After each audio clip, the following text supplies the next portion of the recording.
Glorificado seja Deus, eu quero cumprimentar a todos com a paz do Senhor Jesus. Você está no canal Rascunho Teológico. Nesta oportunidade estaremos fazendo um panorama bíblico do livro de Miqueias, livro dos profetas menores. Miqueias dos 4 profetas, o maior dos profetas menores, ou seja, ele tem 7 capítulos e 105 versículos, né? Ele era estrangeiro da região de Moresete, né? O texto no capítulo 1, deixa eu abrir a Bíblia aqui, verso 1 diz assim: a palavra do Senhor que veio a Miqueias, Moracita, nos dias de Jotão, de Acás e Ezequias, rei de Judá, a qual ele viu sobre Samaria e Jerusalém. Ouve todos os povos, presta atenção à terra, em tua plenitude, e seja o Senhor Jeová testemunha contra vós, o Senhor desde o templo de sua santidade. Porque eis que o Senhor sai do teu santo lugar e descerá e andará sobre alturas da terra. Muito bem. Dentro dessa proposta, nós vamos trazer aí um escopo do livro de Miqueias, né? Livro de Miqueias. Para começar, o autor do livro é o próprio Miqueias, né? Ele fala sobre o juízo e a salvação messiânica, é o tema central do livro, né? E foi escrito de 740 a 710 a.C., né? Ele era de Moresete Gat, capítulo 1, verso 14, não é? Está escrito essa informação. Por isso que ele é chamado de Moracita, ou seja, Moracita. O versículo 14 diz assim: por isto darás presente a Moresete Gat, as casas de Acazibe serão uma mentira sobre os reis de Israel. Não é? E dentre entre os livros, ele é o quarto dentre os profetas menores, né? Sendo aí que citado 5 vezes no Novo Testamento, inclusive pelo próprio Jesus. Em Mateus capítulo 10, no seu versículo 35 a 36. E a passagem que Jesus cita é que está no capítulo 7 de Miqueias, verso de número 6, né? E nós vamos trabalhar essa proposta aí. Qual era o propósito do livro de Miqueias? O livro de Miqueias, a proposta era levar arrependimento, trazer esperanças durante a crise assíria, porque os sírios, eles pegaram a cidade, né? E nós vamos ver no capítulo 1, versículo 2 até o 7, o texto vai falar sobre a destruição de Samaria, a predição e a destruição de Samaria. No versículo de 8 a 16 do capítulo 1, fala sobre a predição da destruição de Judá. No capítulo 2, verso de 1 a 11, fala dos pecados específicos do povo, que requer castigo. Ele vai trabalhar cobiça, orgulho, falso profeta, não é? Então, no capítulo 2, versículo 12 e 13, aparece o primeiro vislumbre de um livramento, não é? Prometido. Mas tem os pecados específicos dos líderes quando Miqueias profetizou. Ele já explorou isso aí no capítulo 3, verso de 1 a 12, né? No capítulo 3. Ele apresenta os pecados específicos dos líderes do povo. Injustiça, opressão, falsas profecias. Então Miqueias era um profeta verdadeiro, né? O resumo dos pecados dos líderes no capítulo 12 ainda, 3, versículo 12, versículo 9 e 12. Depois ele trabalha apresenta uma mensagem profética de esperança a partir do capítulo 4, né? No versículo 5 a 15, e a promessa do reino vindouro. Ele começa a falar de Jesus no capítulo 4, verso de 1 a 5. Né? Depois vem a promessa, a derrota dos inimigos de Israel. Depois vem o reino de Belém, o rei que virá de Belém, no capítulo 5, verso de número 1 a 18. É claro a profecia messiânica aqui, não é? E assim sucessivamente, no capítulo 5. Depois ele fala da natureza do novo reino, né? Que é já o reino de Cristo. Então ele apresenta uma situação de muita esperança e de muita prosperidade. Ok? Ele era do sul, da região agrícola, cerca de 30 a 40 quilômetros do sudeste de Jerusalém. Né? A semelhança de Amós, que era um homem do campo e provinha com certeza de família humilde. Então ele era parecido, né, com Amós no quesito nessa característica de ser homem da roça.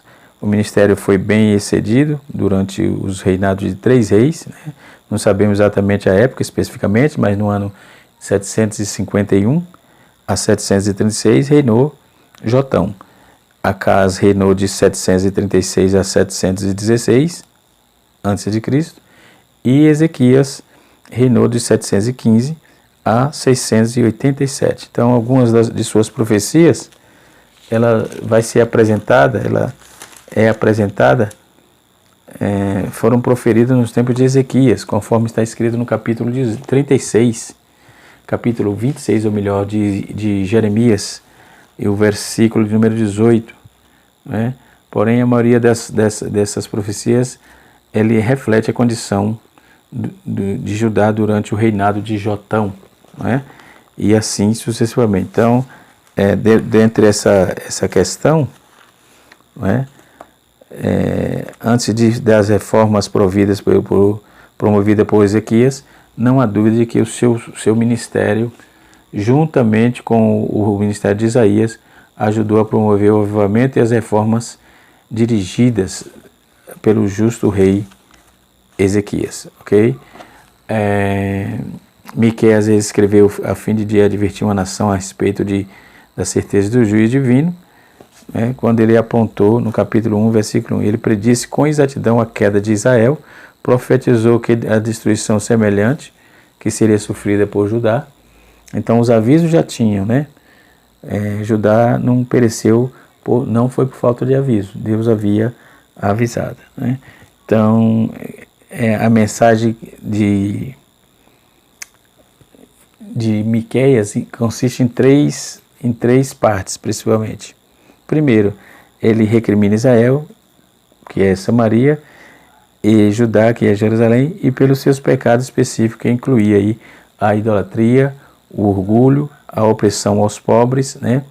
Os subornos entre os líderes, a cobiça e a avareza, a imoralidade, a rejeição e a religião vazia, a hipocrisia, né?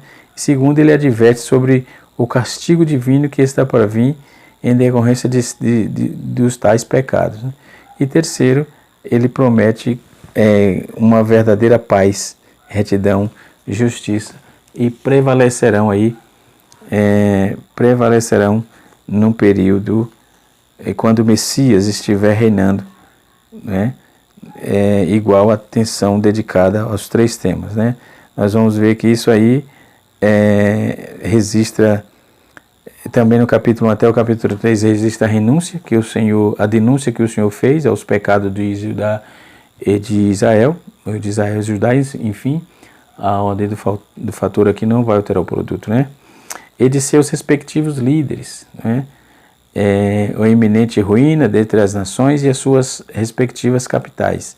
Os capítulos 4 e 5 oferecem a esperança e o consolo ao remanescente no tocante dos dias futuros, em que a casa de Deus será estabelecida, a paz e a retidão, e a idolatria e a opressão serão expurgadas da terra, né?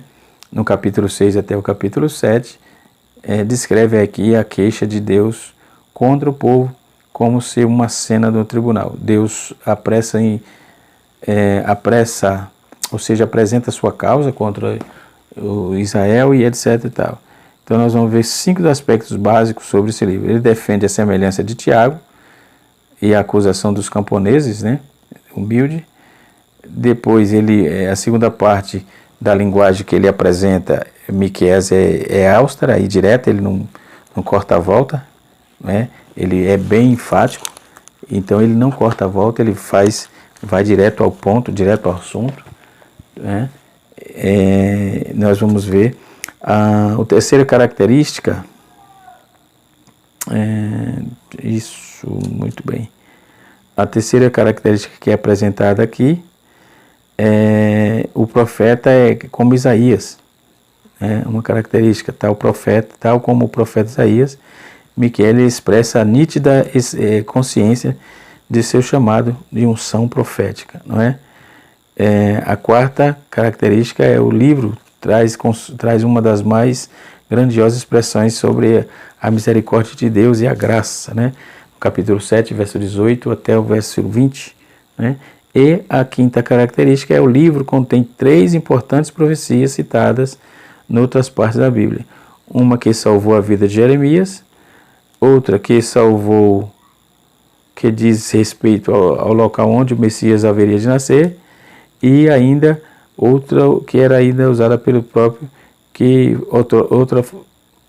e ainda uma que foi usada pelo próprio Jesus, em Mateus capítulo 10, verso de número 35 a 36, ok? Então, assim como os profetas do Antigo Testamento, Miqueias olhou do castigo de Deus, olhou para além do castigo de Deus em Israel e contemplou aí o Messias vindouro. E então a visão dele era uma visão ampla, não é? Uma visão ampla. E ele era duro em palavras porque ele veio da zona rural. E o pessoal da zona rural, ele veio profetizar e defender aquele povo que estava sofrendo com a opressão do reinado dos reis ruins, que estava oprimindo os pobres, né? Eles estavam depreciando os pobres, pegando a riqueza dos trabalhos que eles faziam e saqueavam tudo. Então, Miqueias veio denunciar isso aí, ok? Como eu já disse, que Miqueias é semelhante a Jeová. Quem é semelhante a Jeová? Chega a citar 12 pessoas que recebem esses nomes aí equivalentes a Miqueias, né? A Bíblia fala de 12 pessoas. Composto de uma junção de 3 nomes. Micaía, ou seja, significa quem é como Deus. E A tem um sentido entendido, que com uma breve significado como quem é Jeová, ou seja, que tem sido aí entendido por abreviatura na contração de Javé, no caso. Então, quem foi Miqueias realmente? Moracita, em outras palavras, nativa de Moresete, uma comunidade rural localizada nos limites de Jerusalém, bem distante do centro urbano de Jerusalém, onde se tomavam as principais decisões políticas da nação. Miqueias capítulo 1, verso 1. A cidade ficava a cerca de 40 quilômetros do sudeste, né, de Jerusalém. O estudioso afirma que Moresete Gat era uma cidade de fronteira de Judá com uma terra na fronteira de Judá como uma terra de ninguém, cobiçada pelos filisteus, egípcios, assírios, né, entre outros que acreditam que Moresete Gat era um local aparentemente de Gat, filho dos filisteus, né? O fato é que esse lugarejo, né, não tinha qualquer importância econômica e política para ajudar. Ou seja, Miqueias não era parte de um figurão empobrecido ou empoleirado, não. Ele, na verdade, os camponeses, fazia parte do grupo dos camponeses, era um homem simples, ele estava representando ali os camponeses. Suas ilustrações foram quase todas tiradas da vida agrícola, né? A saber, no capítulo 3, verso 12, capítulo 6, verso 15, capítulo 7, verso 11, né? E por trás de Miqueias estava um rico importante, nenhuma família por trás dele jamais, por isso ele não estava um rico importante, nem estava família influente, mas o Todo-Poderoso Deus estava impulsionando, né? Então ele jamais titubeou em cumprir tudo que Deus mandou dizer. Tudo que Deus mandou dizer. A distante da posição geográfica, Moresete está localizado perto da fronteira que fazia da cidade com outros estrangeiros, com postos estratégicos, aliás, de observação. Por isso ele é chamado de estrangeiro, não é? e assim sucessivamente. Do período que ele profetizou, qual foi o período que ele profetizou? Vamos trazer aqui algumas informações. Trazendo a contextualização, no período Jotão, viveu de 742 a 735, de 735 a 715, Acais, e Ezequias, um dos melhores reis de Israel, enquanto Acais foi um dos piores, né, que era filho de Jotão. Então, Ezequias, ele reinou de 715 a 686. Então, diante desse período, o contraste chocante entre esse desenvolvimento, né, entre os extremamente ricos e os extremamente pobres, que era oprimido, explorado, era explorado pela classe média lá de Israel. Capítulo 2, versículo 8 a 9. Então, pelos próprios da terra, pelos proprietários da terra gananciosos. Capítulo 2, versículo 1 a 5. Tinha apoio dos políticos corruptos, né? Quem fazia isso tinha apoio dos políticos corruptos, dos líderes religiosos de Israel. Lá no capítulo 3 começa a registrar, né? Então, devido a essas lideranças falhas, toda a nação se tornou moralmente corrupta, né?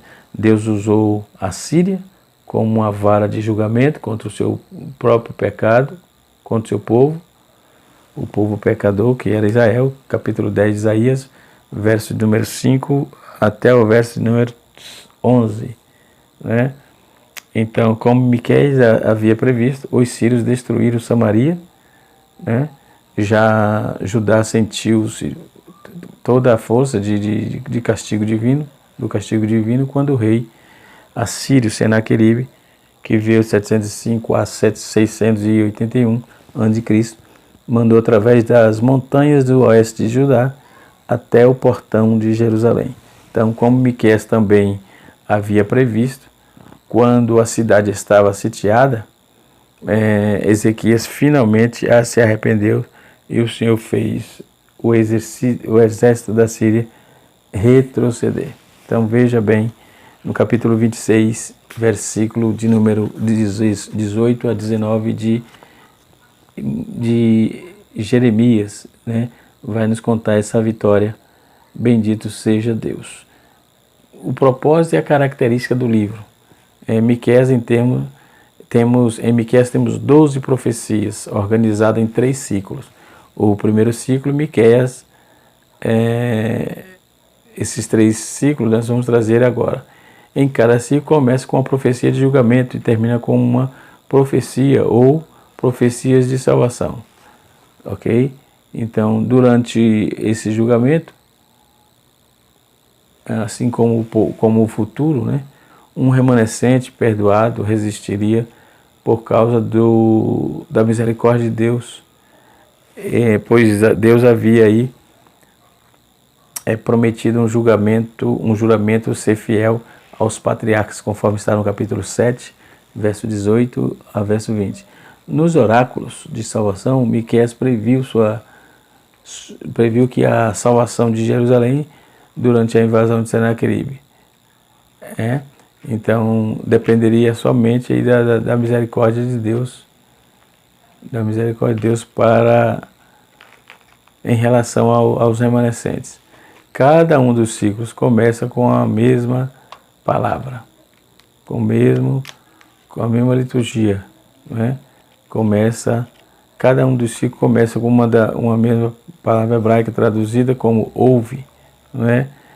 Ouve. Isso apareceu por 3 oportunidades, né?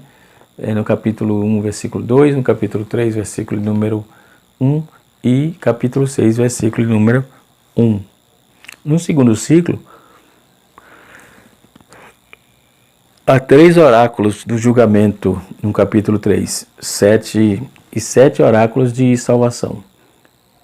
3 oráculos de julgamento e 7 de salvação. Então, salvação é sempre a prioridade de Deus para a humanidade. Então, Miqueias usou os trocadilhos inteligentes e citou os seus adversários, os quais tentaram silenciar, não é? Outro sim. Também ele previu que Deus libertaria o povo do cativeiro do cativeiro babilônico, né? Como resultado disso, o povo da aliança deveria andar em nome, o povo da aliança, o resultado disso é que o povo da aliança deveria andar no nome do Senhor. Capítulo 4, verso de número 5, né? É depender da graça de Deus, e não nós trabalharmos, né? Depender da graça de Deus, não dos trabalhos dos trabalhosos, não dos trabalhos de suas próprias mãos, né? Então precisamos ter cuidado com isso. Cristo em Miqueias. O livro de Miqueias, ele revela Cristo, né? Ele, pelo menos de duas maneiras, né? Primeiro, o Messias faz várias previsões de julgamento, de libertação, que estava diretamente na decisão humana, né? Da decisão divina, aliás, quanto ao ataque devastador do rei Senaqueribe, né? A ajudar e a salvação de Israel. Deixa eu ver.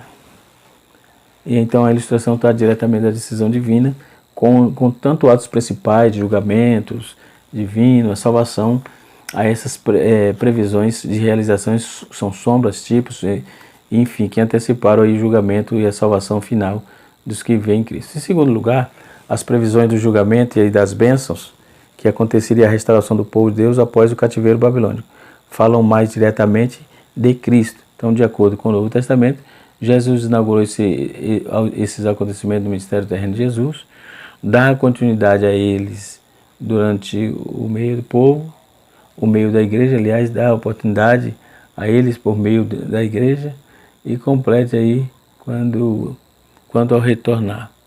Completará quando Cristo retornar. Então, Miqueias, ele falou desses acontecimentos como últimos dias, capítulo 4, verso número 1, e nós vamos ver isso no capítulo 7 de Hebreus, versículo de número, capítulo 7 do livro de Hebreus. Então, naquele dia, capítulo 2, verso 4, capítulo 4, verso 6, capítulo 5, verso 10 e capítulo 7, verso 12. Ou seja, o dia do Senhor, o qual no Novo Testamento liga com a obra de Cristo, não é? Então, talvez a previsão mais direta de Cristo, de Miqueias, seja encontrada em em Pedro. 1 Pedro 5:1 e Mateus capítulo 2, versículo 6, em que Deus prometeu a casa de Davi que levantará após o exílio, não é? Que derrotaria os inimigos de Judá, que governaria todo o mundo, não é? Que traria paz ao povo, não é? E que traria paz ao povo de Deus, né? E que traria para o povo de Deus no seio do povo de Deus, bênçãos sem medida, não é? Bênção sem medida. Então nós vamos ver que o julgamento e a libertação da crise síria, né? Capítulo 1, verso 2, né? A seguir, e a restauração dos líderes de Judá, e o julgamento da nação e a restauração futura, né? Para a restauração futura, né? Então, o julgamento e a libertação da crise assíria. Então, a Síria naqueles dias estavam comandando tudo. Esses capítulos, em parte, em 5, divide-se em parte de julgamento. Primeiro, Samaria, o julgamento de Judá, o julgamento dos proprietários da terra, o julgamento dos falsos profetas, a libertação para os remanescentes reunidos em Cristo, e no capítulo 2, verso 12 a 7, capítulo 2 a 7, é isso mesmo, o julgamento de Judá e o julgamento dos proprietários da terra, dos falsos profetas, a libertação dos remanescentes reunidos em Jerusalém, né? E podemos observar de forma muito clara que formarão a seguinte estrutura, né? A divisão entre divino, né? Dentro do divino, e quanto à queda aí de Samaria. Então veremos agora que o lamento sobre a derrota de Judá. Veremos agora o julgamento dos proprietários da terra, né? Proprietários gananciosos, o julgamento contra os falsos profetas. Nós vamos ver que a salvação é um remanescente de Israel. Então a palavra veio a Senaqueribe, a Miqueias, o Morastita, né? Nos dias de Jotão, rei de Jotão, Acasias, Ezequiel, os livros do rei João, os livros de Judá, aliás, e aquele que serviu de Samaria sobre Jerusalém, né? A decisão divina quanto à queda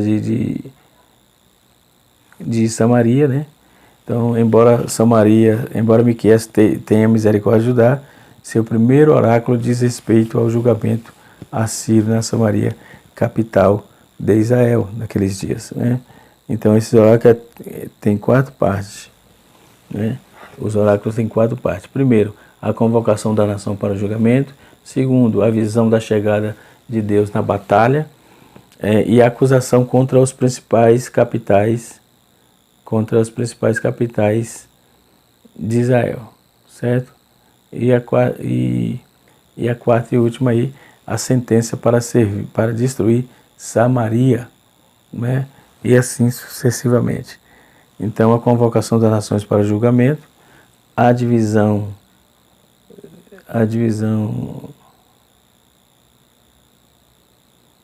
deixa eu ver aqui, a visão chegada de Deus à batalha, né? O profeta compreendeu que Deus estava marchando perante o exército da Síria. A linguagem de revolta cósmica descreve a severidade do ataque assírio contra Israel, Judá e as outras nações no caminho da marcha assíria. Então o Senhor sairá de seu lugar, sua habitação nos céus, e descerá e andará sobre as alturas da terra, ou seja, sobre os templos, sobre os palácios pagãos, que está localizado em lugares altos, né? Então a profecia dele foi dura, foi austera, né? Foi muito austera. E diga-se de passagem que precisava, porque Deus mandou, então precisava sim, né? E assim sucessivamente. Então podemos observar que ele profetizou dentro desse contexto bíblico, né? Dentro desses reinados que eu falei aí há pouco. E a forte ênfase de Miqueias foi a justiça, na justiça pessoal, em que se encaixa nos dias de Ezequias, ou seja, existia muita injustiça ali. E ele foi tomado por Deus para defender o seu espaço. Então, quando vamos ver que o juízo divino sobre Judá e sobre Israel chegou. Então o livro começa apresentando uma dura mensagem. O pecado de Israel de Judá fizeram Deus sair do seu lugar, sair do seu lugar santíssimo para restaurar o tribunal e trazer o juízo sobre a terra, né? Então a mensagem foi direcionada para as capitais dos dois reinos, tanto Jerusalém quanto Samaria. Jerusalém, Judá, e Samaria, Israel. Então a locomoção de Deus era motivada aí para um passeio comum. Então nós vamos ver que nesse texto ele está saindo aí da sua angústia de habitação para a marcha em direção à guerra. A batalha é contra os pecados de Jerusalém e Samaria, né? Então a Bíblia utiliza os capitais, das capitais, muitas vezes representando nações, certo? Aí a Bíblia é tomada sempre por isso aí, né? Então nós vamos observar todas essas informações aqui. Passando mais uma curiosidade, para finalizar o vídeo não ficar muito alto, né? A acusação contra as capitais de Israel, no versículo 5, né? A sentença divina para destruir Samaria, o lamento sobre a derrota de Judá, né? E aí nós vamos ver que o lamento ele está dividido em 3 partes. Primeiro, a introdução que declara a decisão de Miqueias de lamentar o exílio de Judá, é uma parte principal que prevê a queda do exílio, né? A queda e o exílio de Judá, a queda do exílio não, a queda e o exílio, no versos 10, né? Mediante uma série de trocadilhos aí dos nomes das fortalezas de Judá. Por exemplo, nós vamos ver Bet-Ofra significa casa de pó, Safi significa agradável, Zaanã, que soa como palavra hebraica que significa sair, Marote significa amarga, Laquis soa aí como palavra hebraica que significa parelha, Akzib, né, significa fraude, Maressa soa como palavra, nós vamos ver que soa como palavra hebraica que significa conquista, Maressa. Uma conclusão chama a casa de Davi para se ajuntar aos rituais de lamentações, pois ela também iria para o exílio, né? Então, um lamento pelo exílio de Judá também está aqui proposto. Depois, significa, dita sobre a casa de Judá. O Bet-Ofra significa casa de pó. Os habitantes de Bet-Ofra, casa de poeira, deveria envolver-se no pó, ou seja, era uma expressão divina de sofrimento por causa de uma derrota humilhante, né? Jeremias capítulo de número 6, verso 26. Os que moravam em Zafi, que significa agradável, teriam que enfrentar a vergonha e de terem que sair nus. Meu Deus. Então, Zoanã, por exemplo, são as palavras hebraicas que significa sair. No entanto, elas não podiam sair. Não pode sair. Tinham de esconder covardemente atrás de muros, ao invés de enfrentar a batalha, que tinha que ser enfrentar corajosamente as batalhas. Já Bet-Ezel estaria em pranto, né, pois ela seria tirada da proteção de Judá, pois seria anexada pelo conquistador. Morete, por exemplo, Marote significa amargura, a cidade amarga, ironicamente, apresentava o doce alívio de Jerusalém durante o ataque assírio. Laquis, que soa como palavra hebraica, que significa parelha, né? Deveria então se tratar aí de assuntos,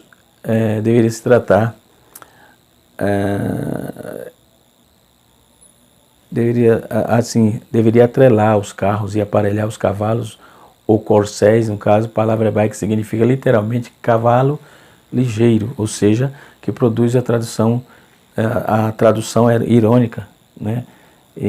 Atar os corcéis do carro, ou seja, isso significa o início do pecado da cidade, a filha de Sião, Jerusalém, que é Jerusalém, como principal fortaleza de Judá.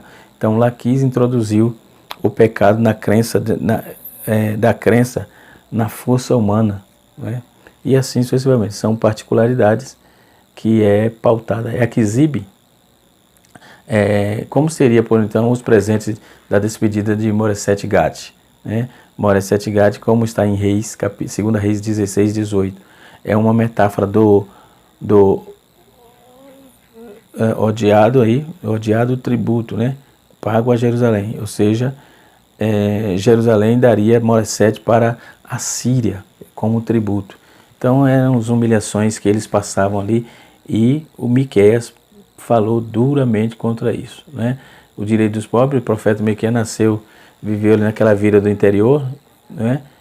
E ele faria de forma concreta. Então ele denuncia a situação mais perversa da sua própria guerra em andamento, ou seja, a cobiça, a injustiça social, né, onde se vê a causa principal da ira de Deus, e assim sucessivamente. Que Deus em Cristo nos abençoe, que o Espírito de Deus continue falando conosco de forma poderosa e que a boa mão de Deus esteja sobre nossa vida.